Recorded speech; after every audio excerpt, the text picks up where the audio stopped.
Ik sta hier bij de Federation of Small Business, een Britse lidmaatschapsorganisatie voor kleinere bedrijven in de UK. Ze hebben zo'n 160.000 leden, waarvan ongeveer de helft voor en ongeveer de helft tegen Brexit is.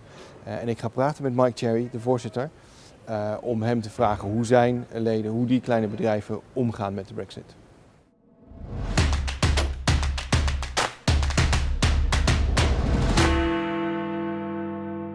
Well, I think the greatest thing is that we've now got political stability. So, I mean, that is a real plus. We haven't had that really for the last 3 years.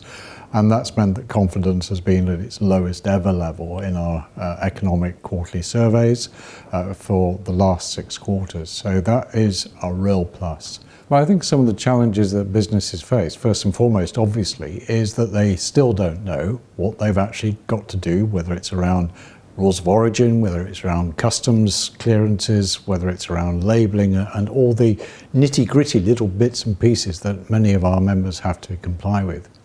Mutual recognition is being mentioned on professional qualifications, very much support that.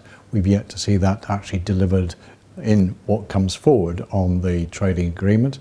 And of course, what we also need to be making sure is that for any free trade agreements, particularly in negotiations with the EU, but also elsewhere, then there is a free trade agreement that includes a small business chapter. Well, I think the first thing is to reassure all businesses that nothing is going to change until the end of 2020.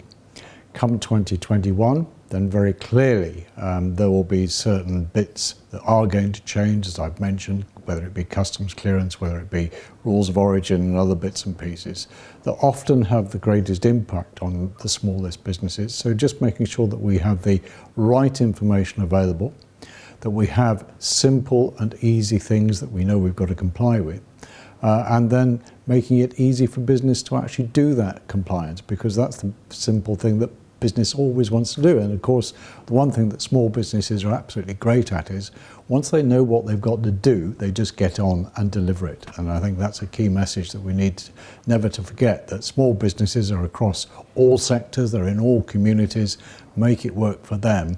Think small business first, as we've always said for a very long time out in Brussels and back here in the UK, and now in the WTO out in Geneva.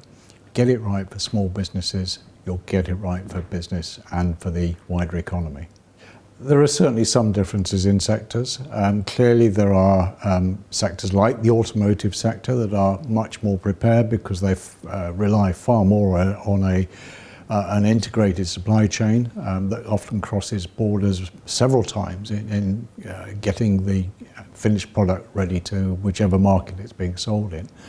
Equally, there are other sectors that just small businesses don't have the resource, don't have the finance, don't have the people available. And so making sure that we know as soon as possible in advance of whatever comes through for 2021 is going to be a critical thing that FSB will be delivering for our members and for the business generally. Today is Brexit Day. It's the last day of the UK being a member of the European Union. What are you going to do tonight? Tonight I'm going to have a nice quiet evening with my wife at home and probably open a bottle of wine.